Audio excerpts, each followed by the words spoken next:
Hi, I'm Sudhi Ramamurthy, a program manager in the Office Extensibility team.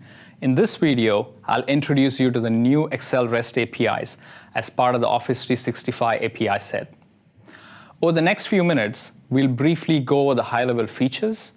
We'll look at a small demo that shows the interaction with Excel document using these APIs. And finally, I'll point you to some useful resources on the web. I'm excited to announce that we are adding brand new REST APIs that lets you develop applications that read and modify data in Excel workbook. These APIs can be used to build new class of web and mobile applications that take advantage of analytical and visualization power of Excel. The Excel REST APIs will be supported for Excel files stored in OneDrive Business or on a SharePoint Online site. The new APIs are going to be available as part of the Microsoft Graph APIs, which is a single endpoint to access many of the Office 365 services. To begin with, we're going to be releasing this as part of the beta version.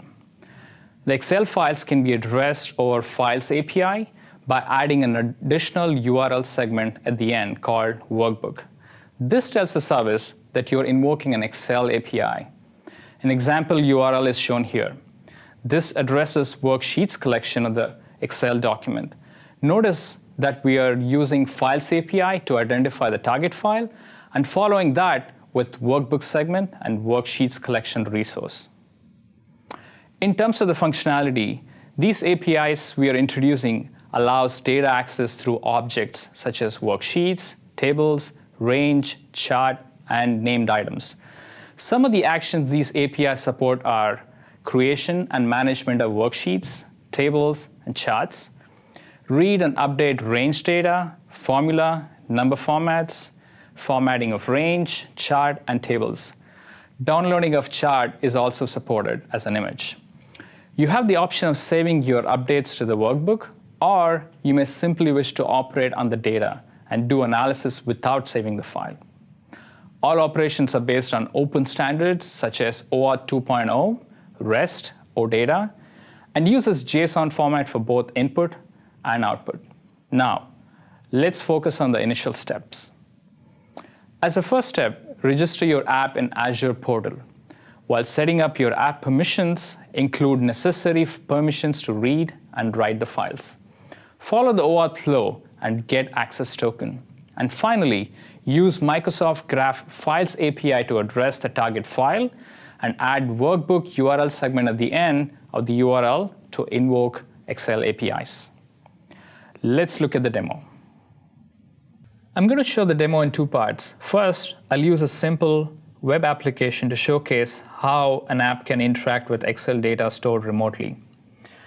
Secondly, I'll run through some APIs manually. For the purpose of this demo, I'll bypass OAuth flows and access an internal builds endpoint directly. In the real world, you'll be accessing APIs through Microsoft Graph endpoint using OAuth flow. Now, what you're looking at is an Excel file stored online. This contains list of tasks and priority and status and person completion and some date information. I'm going to pin this on one side. And what you're seeing on the left side is a web application that is reading and writing to the same Excel file that we just looked at. Let's go ahead and add a new task.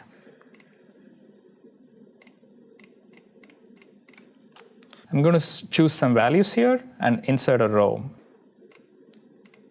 As you can see, as soon as I created that row in the application, the Excel file got updated.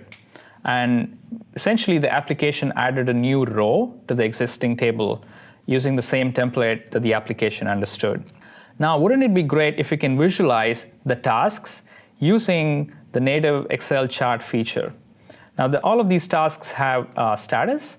Maybe one of the questions that you might have is, what is the breakup of these tasks based on the type of status? The application provides a link that goes and fetches an existing chart in the spreadsheet and downloads that as an image and displays it on the application. Now, this is a great way to use the analytical power of Excel and display the content in your mobile or web application. Now, that's the demo using the application. Now, let's look at some of these requests manually. Now, I'm going to just do a couple of things. Onto the same spreadsheet that we are looking at, I'm going to add a new worksheet and update range on top of that newly created worksheet, just to give you a flavor of what the syntax looks like. I'm going to use Fiddler in order to do this. And Fiddler is a tool using which you can interact at the protocol level. I'm going to go to the composer, and to begin with, I'm going to add a new worksheet. So I'm going to use the worksheet, address the worksheets collection, and provide a JSON body stating that I want this sheet to be created with the name sheet 3. Now I get a 201, and on the right-hand side, you can see that a new worksheet called sheet 3 got inserted. This was just a brief introduction. Look for new features and enhancements as we add more Excel APIs. Your feedback is important to us, so please send us your comments through the listed support channels. These pages provide important resources to help learn more and ask questions. Thank you for watching this session, and happy coding.